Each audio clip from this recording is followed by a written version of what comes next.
e boa tarde, bom dia para a audiência. Se tem uma coisa que a gente tem visto muito no noticiário nos últimos tempos é a gente ver o noticiário internacional se amarrando com o nacional, né, professores? Queria aproveitar até para a gente trazer aqui uma coluna muito interessante do nosso colega Jamil Chad sobre os planos do governo federal aqui do Brasil para lançar medidas que atraiam pesquisadores e cientistas, principalmente brasileiros, que tenham tido suas bolsas cortadas ou se sintam ameaçados pelas políticas de Donald Trump nos Estados Unidos, que a gente vem noticiando ao longo das últimas semanas e meses. O Jamil conversou, gente, com o ministro da Saúde, o ministro Alexandre Padilha, que detalhou 3 medidas que serão anunciadas nas próximas semanas nessa direção de atrair cérebros ali do mundo, cérebros que estão se sentindo ameaçados com suas pesquisas nos Estados Unidos aqui para o Brasil. Uma dessas empreitadas, a primeira delas, é para atrair pesquisadores do setor que atua no desenvolvimento de vacinas com uma tecnologia específica de RNA, um segmento que foi central na época da pandemia, na velocidade ali da disponibilidade das doses de vacina contra a Covid-19. Essa área que foi alvo de cortes de recursos lá nos Estados Unidos, com uma série de centros sendo obrigados a demitir funcionários e encerrar linhas de pesquisas. Essa é a primeira linha da empreitada que o ministro anunciou ali para o Jamil. A segunda, um outro eixo, de acordo com o Padilha, uma facilitação para realizar pesquisas clínicas aqui no Brasil, uma série de medidas nesse sentido. E o terceiro eixo será a publicação de um edital por parte do Ministério da Ciência e Tecnologia para facilitar o financiamento a pesquisadores brasileiros que queiram voltar ao país ou colaborar em pesquisas nesse sentido. Um tema tão necessário, tão importante, né, professor Leandro? Queria começar aqui com você essa análise. A gente já viu mobilização de outros países, principalmente da Europa, inclusive, de fazer um movimento desse parecido. Queria uma análise sua sobre que mensagem o Brasil quer passar com esse investimento e qual que é o cenário de momento aqui no Brasil para abarcar essa iniciativa, qual que é a importância dela? Natália, vamos lá. Tem acho que várias facetas aí nessa notícia. A primeira delas, a gente tem que lamentar o que está acontecendo na Universidade de Harvard, né? E nos Estados Unidos como um todo ali. Essa caça às bruxas, aos pesquisadores, a estrangeiros aí, ela é algo inaudito, algo que nunca aconteceu com essa intensidade nos Estados Unidos. Aí a gente teve alguns episódios já lá no macartismo, etc. e tal, mas não com essa intensidade. Acho que é lamentável o que a gente está assistindo. Dado que é lamentável, a gente tem uma oportunidade, né? Toda crise gera, de alguma forma, uma oportunidade. Acho que é uma oportunidade importante que o governo tome medidas aí para atrair esses cérebros de volta, para atrair esses pesquisadores, para que a gente possa aí desenvolver a nossa ciência também com base em pessoas que estavam já começando sua pesquisa ou concluindo suas pesquisas aí fora do Brasil e possam ser, de alguma forma, reintroduzidas aqui no cenário em questões tão importantes como é a da saúde pública. Mas eu acho que a gente também tem que atentar de maneira importante aí nesse sentido, para que a gente, como diz a expressão popular, não descubra um santo para cobrir o outro, né? Quer dizer, a gente tem aí um cenário de contingenciamento fiscal, a gente sabe que ciência no Brasil, via de regra, é subfinanciada, tem dificuldades aí do ponto de vista do financiamento das pesquisas em universidades públicas, e aí não adianta nada a gente querer aparecer bonito na foto nesse momento, com relação aos pesquisadores que estão fora, que precisam, de novo, insisto, que a gente estenda a mão para eles, mas não adianta nada a gente aparecer bonito na foto e, de alguma forma, tirar aí o financiamento ou buscar aí, de alguma forma, de redirecionar esse financiamento para outras pessoas, daqueles que já estão aqui, daqueles que estão desenvolvendo suas pesquisas aqui. Então, acho que é um alerta importante que a gente tem que fazer, que esses novos financiamentos, essas linhas, esses editais e toda essa busca de trazer os cérebros de volta não pode comprometer, não deve comprometer as pesquisas e os pesquisadores que já estão desenvolvendo suas linhas de pesquisa aqui dentro do Brasil. Acho fundamental a gente fazer esse alerta e que a gente acompanhe aí como que isso vai se dar ao longo do tempo, num cenário que a gente sabe, diante das notícias dessa semana, que não é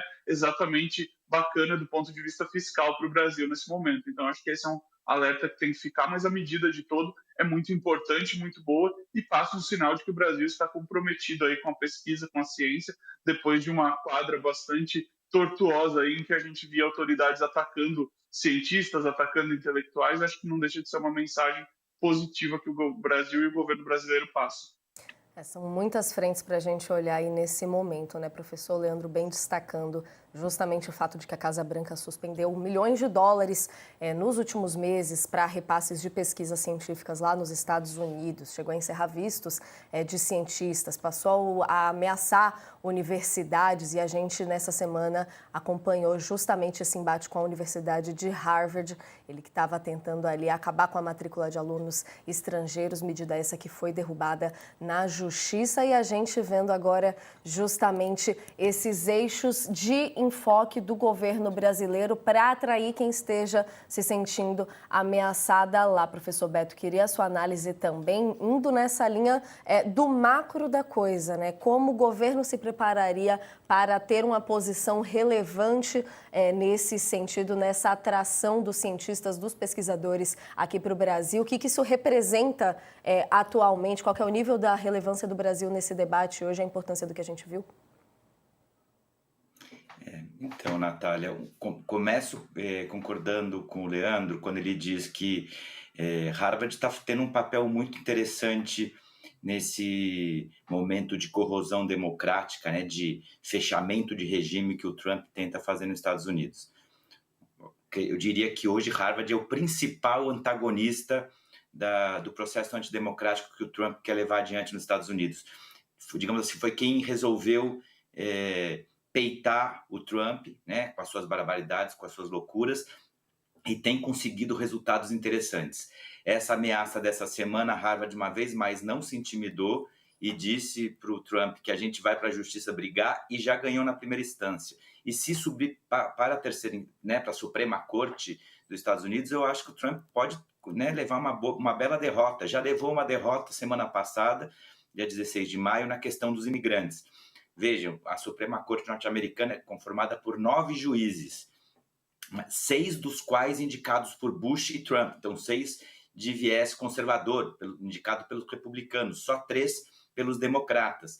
Mesmo assim, o Trump perdeu, os 2 juízes mais recalcitrantes do trumpismo foram os que apoiaram as medidas contra os imigrantes absolutamente ilegais, mas os outros 7 formaram uma maioria. Então, acho que foi um primeiro sinal. Essa medida chegando, eu temo que, de novo, o Trump voltará a perder. Então, ele está tentando peitar, de não abaixou a cabeça, diferentemente de Colômbia e de outras instituições, e está sendo um contrapeso, um freio para os excessos trumpistas. Então, acho que isso a gente precisa celebrar fortemente, inclusive porque dos juízes conservadores que o Trump, inclusive, e o Bush indicaram, 2 deles estudaram em Harvard. Seria engraçado os juízes que estudaram em Harvard agora apoiar essa medida do Trump tão arbitrária contra a universidade. Do ponto de vista do governo brasileiro, eu acho que a gente tem que ter imaginação criativa para poder priorizar as coisas no governo e no Congresso. Então, a preocupação que o Leandro traz do ajuste fiscal é séria, mas se a gente cortar 0,25% dos juros, se a gente conseguir reduzir as emendas secretas, se diminuir o fundo partidário ou o fundo eleitoral, sobra dinheiro e paciência. Eu acho que isso é muito relevante para o país, deveria ser uma prioridade. Acho a medida espetacular, você atrair cérebros, repatriar cérebros, né, pesquisadores, e constituir e fortalecer os laboratórios, né, na área médica no Brasil, nas universidades de medicina, é uma grande notícia. Veja, Natália, uma coisa muito interessante que costuma acontecer no Brasil é o contrário.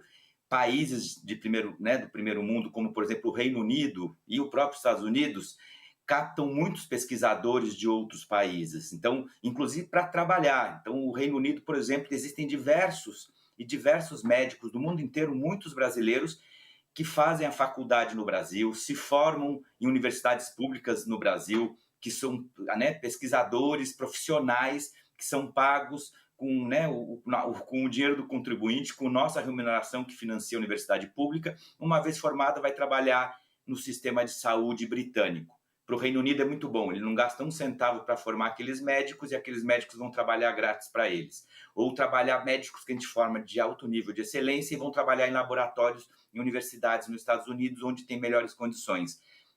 Trazer algumas dessas cabeças brasileiras que tiveram a oportunidade de ir para o exterior, aprender, desenvolver pesquisas e voltar com esse background, sendo brasileiros, é muito bacana. Poder atrair outros cérebros estrangeiros juntos eu acho que é uma oportunidade. O Brasil, como o Leandro falou, está fazendo do limão uma limonada. Mais uma vez, o Trump faz as barbaridades dele, e como a gente fez na questão do tarifaço, eu acho que o governo brasileiro se moveu de novo muito bem, em vez de ficar paralisado reclamando, falou como que a gente pode tentar tirar algum proveito disso. E essa política, eu acho que o ministro Padilha foi muito feliz, ele que foi o pai do Mais Médicos, eu acho que, de novo, ele está articulando uma realidade internacional com uma demanda de política pública nacional. Vamos acompanhar para ver se o projeto tem êxito, mas eu acho que ele pode ter tudo para funcionar bem e ser uma experiência que possa ser expandida via Ministério da Ciência e Tecnologia para as outras áreas da ciência, não só para ciências médicas. Vamos ver.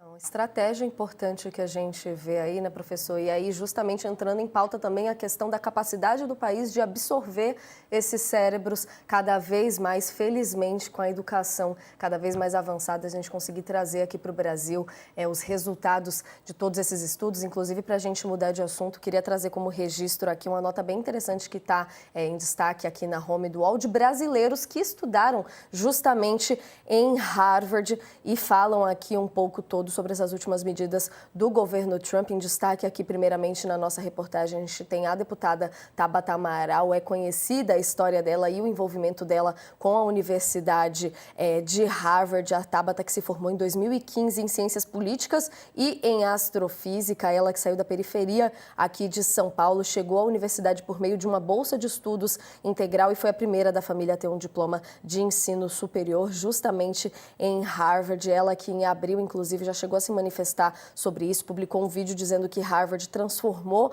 a vida dela e a gente vê, inclusive, aqui no All News entrevistando a deputada falando dessas empreitadas do governo Trump e das ameaças que elas representam justamente nesse ponto tão importante da educação, que é a área que a Tabata escolheu atuar muito na carreira dela política. Na lista aqui da nossa reportagem, a gente tem também destaque do Renan Ferreirinha, secretário municipal de Educação do Rio, que também estudou lá em Harvard, também se formou com bolsa integral em economia e em ciências políticas. Pelas redes sociais, ele também se manifestou contra a decisão do governo Trump. Segundo ele, o presidente dos Estados Unidos acusa a instituição de agir ideologicamente, quando na verdade é o próprio governo que tomou uma decisão ideológica. Ele também fez um vídeo, inclusive, com a própria Tabata Amaral, falando sobre esse assunto, assumindo ali esse protagonismo como ex-estudante. A gente também destaca nomes relevantes do empresariado brasileiro, como Jorge Paulo Lemann, também o cofundador do Facebook, Eduardo Saverin, entre brasileiros que estudaram lá em Harvard, inclusive até o ex-presidente do Banco Central, ex-ministro Henrique Meirelles. Todos os destaques estão lá na nossa home do UOL, trazendo essa repercussão importante, então, de brasileiros que estudaram em Harvard e falam agora sobre esse certo desmonte que está acontecendo, essas ameaças às universidades, como lá, sendo Harvard aí tendo sido vista como um bastião no momento de enfrentamento a essas políticas do governo Donald Trump. Infelizmente, nosso